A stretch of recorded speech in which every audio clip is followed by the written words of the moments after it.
நான் இங்கு எப்படி வந்தேன்? உங்களை இங்கே அழைத்து வர தைரியம் என்னை தவிர வேறு யாருக்கு இருக்கிறது?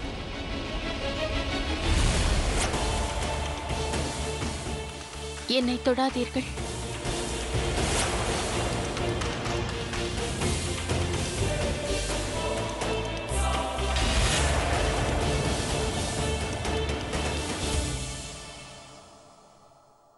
நீங்கள் இவர்களுக்கு மருந்து தாருங்கள்.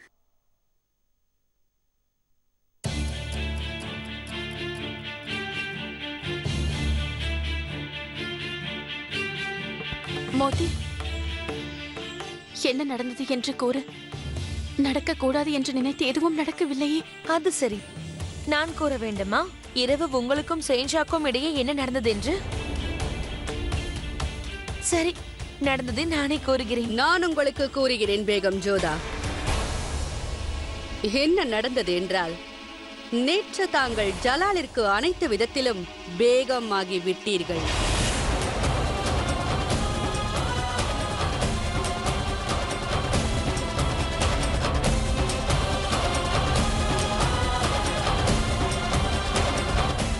மிக்க மகிழ்ச்சி. இந்த மகிழ்ச்சியின் சந்தர்ப்பமாக நான் தங்களுக்கு சிறு காணிக்கையை தர விரும்புகிறேன். மறுக்க மாட்டீர்களே?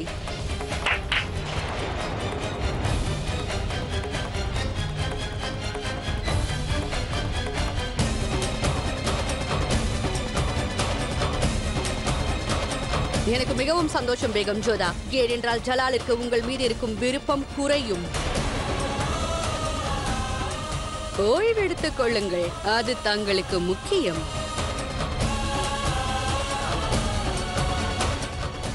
குதாஃபிஸ்.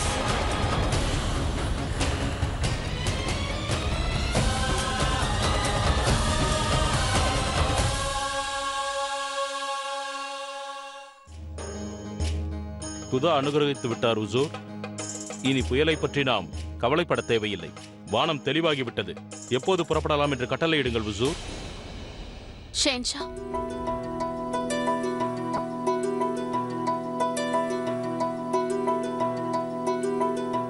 ஜோதா பேகம், உங்களுக்கு உடல்நிலை சரியில்லை. நீங்கள் இங்கே வரக்கூடாது. தங்களிடம் நான் பேச வேண்டும்.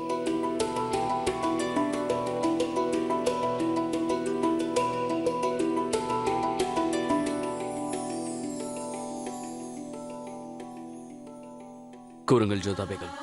இப்பொழுது என் உள்ளத்தில் ஒரே ஒரு கேள்விதான் வேதனைப்படுத்துகிறது. கூறுங்கள் ஷெஹன்ஷா, நேற்று இரவு தாங்கள் என்னோடு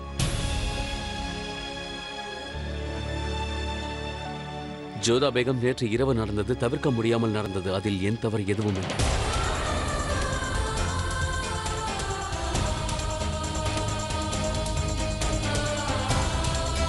தாங்கள் எனக்கு அளித்த வாக்கை மீறும் அளவிற்கு இங்கு எந்த ஒரு சூழ்நிலையும் அமைந்ததாக எனக்கு தெரியவில்லை.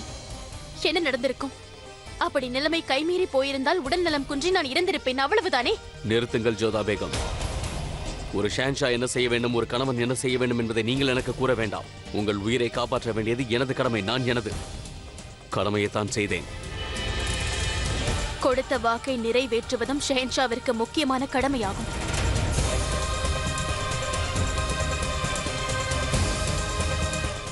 உண்மையை கூறுங்கள், அவ்வாறு எதுவும் நடக்கவில்லையே. நான் உயிருக்கு பயப்படும் பெண்ணல்ல, ஆனால் என்னுடைய பயமெல்லாம் நான் அனுமதி தராத ஒரு செயலை செய்து விட்டீர்களோ என்றுதான் பயப்படுகிறேன். நான் ஒரு ஷெஹன்ஷா, எனக்கு யாருடைய அனுமதியும் தேவையில்லை. அது மட்டுமல்ல, அதற்கு அவசியம் இருந்ததால் தான் செய்தேன். என் மனதாரவும் செய்தேன். இப்படி நான் மீண்டும் செய்ய வேண்டும் என்று எண்ணினால் நான் அதை நிச்சயம் செய்வேன்.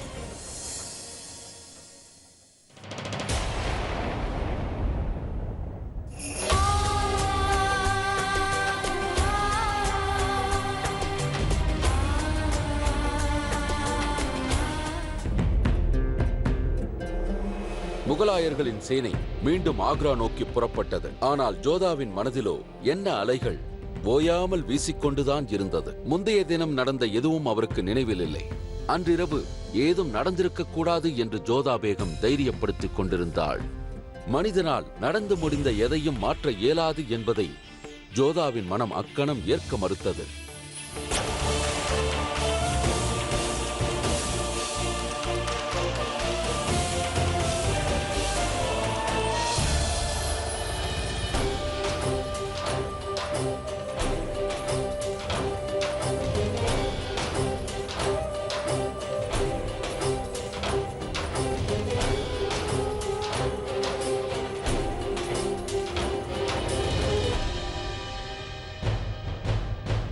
ஜலாலுக்காக ஒரு செய்தியை எடுத்துக்கொண்டு ஆக்ராவிலிருந்து புறப்பட்ட ஒரு வீரன் திசை மாறி போய்விட்டான். சேனைகள் வந்த வழியை அவனால் கண்டுபிடிக்க இயலவில்லை.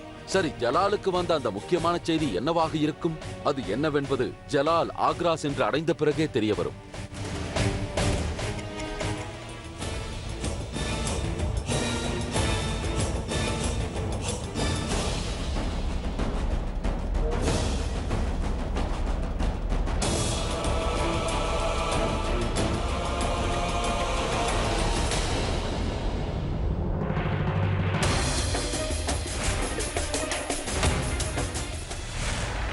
சலாம் அலைக்கும் ஜனாப். வலைக்கும் அஸ்ஸலாம்.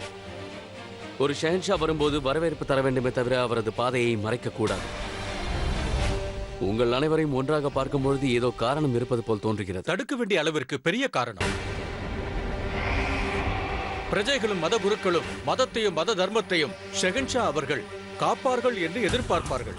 நீங்கள் ஆமீரில் நடந்து கொண்ட விதம் எங்களின் உணர்வுகளை காயப்படுத்திவிட்டது. தாங்கள் ஜோதா பேகத்துடன் கோயிலுக்கு சென்றுள்ளீர்கள்.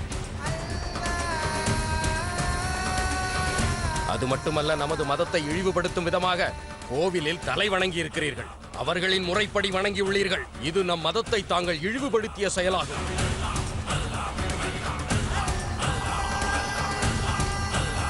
ஒப்புக்கொள்கிறோம். இந்த ராஜ்யத்தில் பாட்ஷா அனைவரையும் விட முக்கியமானவர். ஆனால் மதம் அவரை விட முக்கியமானதாகும். பாட்ஷா மத கோட்பாடுகளுக்கு இணங்கி நடக்க வேண்டும். அதற்கு எதிராக நடந்து கொள்ளக்கூடாது. பாட்ஷாவை ஜில்லா ஹாலி என்று கூறுவார்கள். குதாவின் பிரதிபிம்பம் என்பது பொருள்.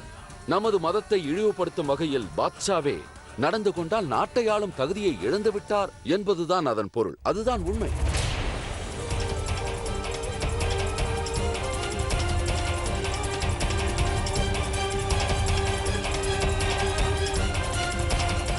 யா குதா, ஷெஹன்ஷா அங்கு கோவிலுக்கு சென்றது இங்கு இவர்களுக்கு எவ்வாறு தெரிந்தது?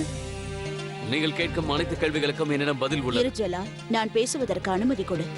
மதகுரு மோல்வி அவர்களே, சரித்திரத்தை பாருங்கள். இந்த தேசத்தில் முகலாயர்களின் ஆட்சி ஆரம்பித்ததிலிருந்து இன்று வரை, இறைவனிடையை சேர்ந்த பாபரிலிருந்து எனது கணவர் வரை, இன்று என் ஜலாலும் அனைவரும் இந்த மதத்திற்கு அனுகூலமாகத்தான் எல்லா தர்மங்களையும் செய்து கொண்டிருக்கிறார்கள். ஒப்புக்கொள்கிறோம் மகாராணி அவர்களே. ஆகையால் தான் இன்று வரை எங்களில் ஒருவர் கூட அவர் முன் வர அவசியமில்லாமல் இருந்தது.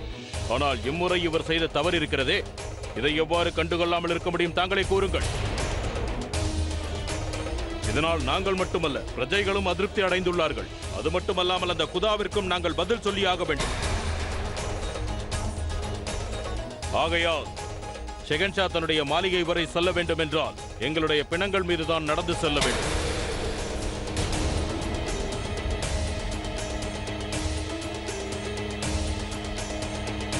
ஆம், நாங்கள் அனைவரும் இருக்கும் பொழுது ஜலாலுதீன் முகமது ராஜ்யத்தின் அரியணையில் அமர வாய்ப்பே இல்லை.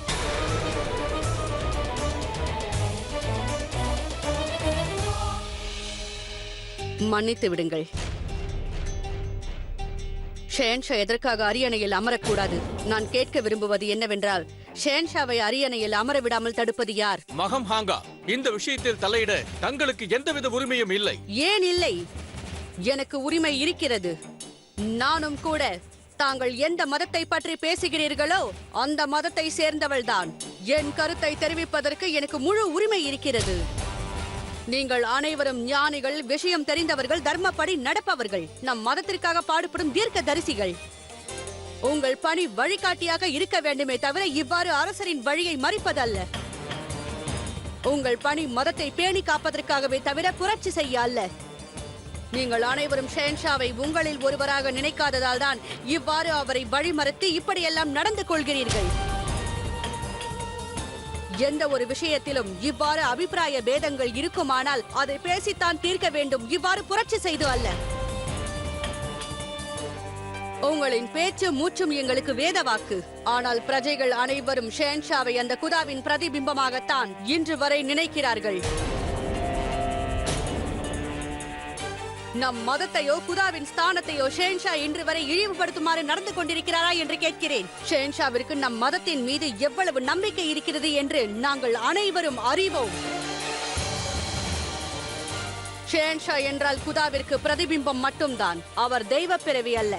அவரும் ஒரு மனிதர்தான். மனிதர் தவறு செய்வது என்பது சாதாரண செயல். ஒருவேளை ஷெஹன்ஷா செய்தது தவறு என்று நீங்கள் நினைத்தால் அந்த தவறையும் திருத்த வேண்டியது உங்களுடைய பொறுப்பு என்பதை மறவாதீர்கள். இவ்வாறு இழிவுபடுத்தாதீர்கள்.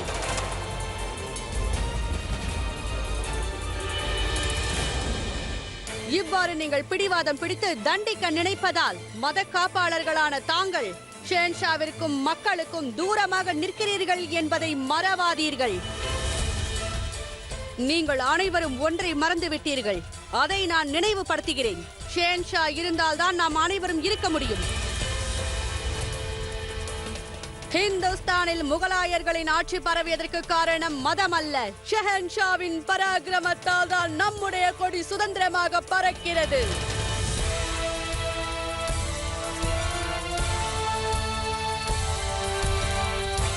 நான் ஒரு ஸ்திரீயாக இருந்தும் உங்களிடம் விவாதம் செய்ததற்கு என்னை மன்னியுங்கள். குதாவிடம் அதற்காக மன்னிப்பு கேட்கிறேன். ஆனால் முகலாய சாம்ராஜ்யத்தில் ஒரு மகா மந்திரியாக இருந்து இப்போது நான் வாயை திறக்கவில்லை என்றால் அந்த குதா கூட என்னை மன்னிக்க மாட்டார். இங்கு பாருங்கள், நீங்கள் அனைவரும் இஸ்லாமியத்தின் மதகுருக்கள், மௌல்விகள். இவ்வாறு ஷெஹன்ஷா அவர்களை வழிமறிக்க உங்களுக்கு உரிமை இல்லை. எந்த வழியாயினும் மத தர்மத்தின் வழி நடக்க வேண்டும் என்பது தெரியாதா? மகாமங்கா கூறியதற்கும் எங்கள் வாதத்திற்கும் வேதமில்லை. ஷெஹன்ஷா பிரஜைகளுக்கு மிக முக்கியம்தான். ஆனால் இப்போது பிரஜைகளும் எங்கள் பக்கம்தான். ஆதலால் எங்கள் கேள்விகளுக்கு நிச்சயம் பதில் சொல்லி ஆக வேண்டும். அதன் பிறகுதான் அரியணை ஏற முடியும்.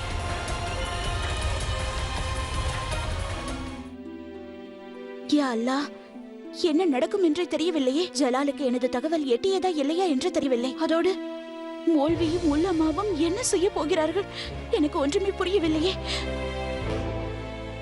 ஹோஷியார், என்னவாயிற்று? ஷெஹன்ஷா அவர் வந்து விட்டார். எனக்கு என்னவோ தங்கள் தகவல் எட்டவில்லையோ என்று தோன்றுகிறது. அதோடு பேகம் சாய்பா நமது கோட்டை வாயிலில் பெரும் பிரச்சனை போல் தோன்றுகிறது. யாஹுதா, என்ன நடக்க போகிறதோ? சரி, நீ என்னுடன் வா. சரி, போகட்டும்.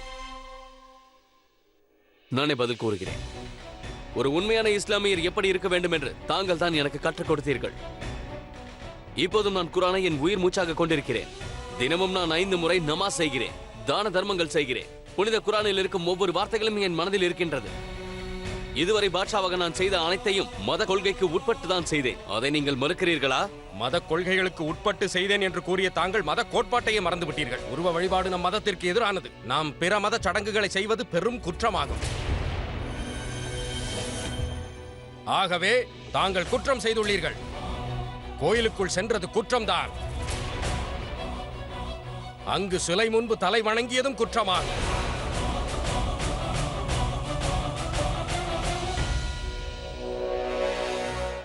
இதுதான் விஷயமா? சரி, இப்போது நான் சில கேள்விகளை கேட்கிறேன். எனது முதல் பிறந்த நாள் எனக்கு இன்னும் நன்றாக ஞாபகம் இருக்கிறது. அதே போல் உங்களுக்கும் அது ஞாபகம் இருக்கும் என்று நான் நம்புகிறேன். ஜனாப், தங்களுக்கு ஞாபகம் இருக்கிறதா? அன்று தாங்களும் எனக்காக பிரார்த்தனை செய்தீர்கள் அல்லவா? சந்தேகமில்லாமல் நன்கு நினைவிருக்கிறது. அங்கு தங்களுக்காக துவா செய்தது நான் தான். அதோடு அனைத்து சடங்குகளும் பின்பற்றப்பட்டது. அவை அனைத்தும் எங்கே நடந்தது என்று சற்று கூறுகிறீர்களா? உமர்கோட். அப்படி என்றால் அந்த இடம் எங்கு என்று உங்களுக்கு ஞாபகம் இருக்கின்றதா இல்லையா? ஆலயத்தில். அப்படி என்றால் சிறு வயதிலேயே நான் ஆலயத்தில் கால் வைத்திருக்கிறேன் அல்லவா?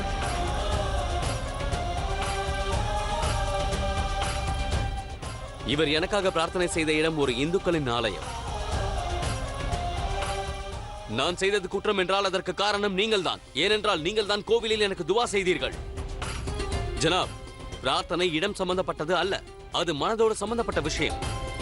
அந்த குதா என் மனதில் இன்றும் நிறைந்திருக்கிறார். அவரது பிரகாசமான ஒளி இன்னும் என் மனதில் நிறைந்திருக்கிறது. ஆனால் உங்கள் கண்கள் கட்டப்பட்டுள்ளதால் உங்களுக்கு அது தெரியவில்லை.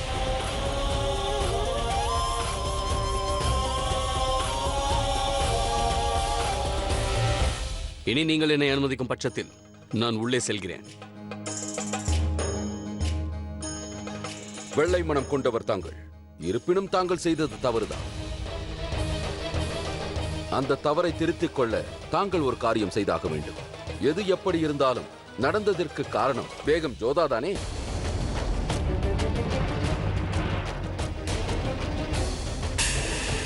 ஜோதா பேகம் கோவிலுக்கு சென்றதால் தான் தாங்களும் செல்ல வேண்டிய சூழ்நிலை.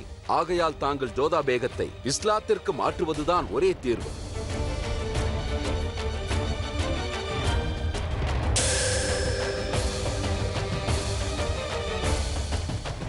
மன்னிக்க வேண்டும். மதம் சம்பந்தப்பட்ட விஷயங்களை பொறுமையாக அமர்ந்து பேசலாம். புனித விஷயத்தை பற்றி பேச இது உகந்த இடமும் அல்ல, அதற்காக இது தகுந்த நேரமும் அல்ல. நான் வேண்டுவது என்னவென்றால், எங்களுக்கு கொஞ்ச கால அவகாசத்தை தாருங்கள்.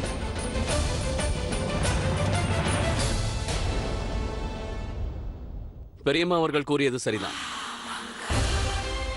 இதை பற்றி நாம் தர்பாரில் விவாதிக்கலாம் என்று நான் முடிவெடுத்துள்ளேன். அங்கு நீங்கள் அனைவரும் வர வேண்டும்.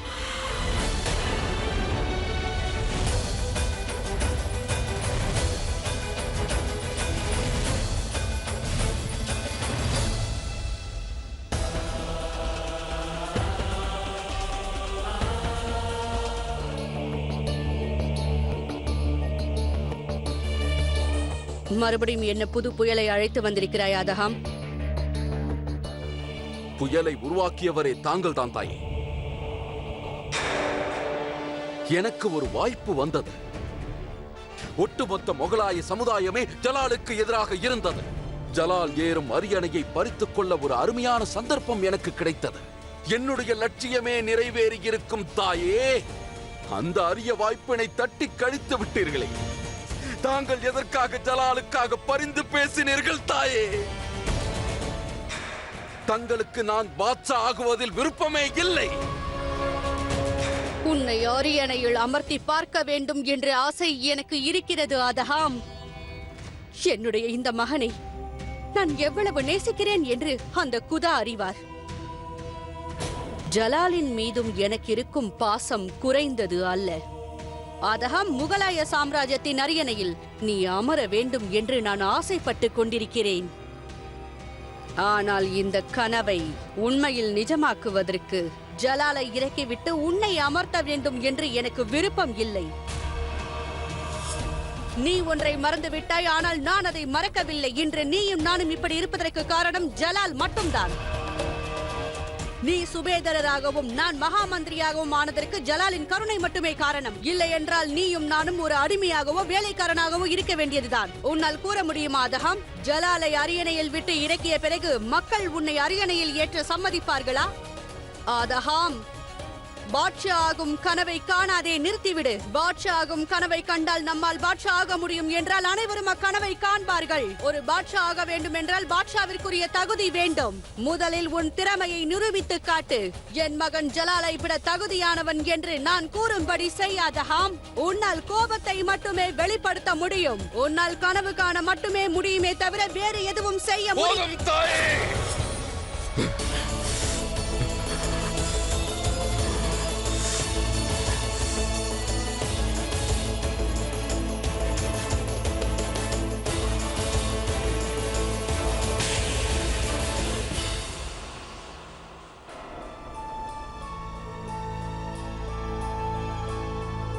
நீ நல்ல வேலை செய்தாய்.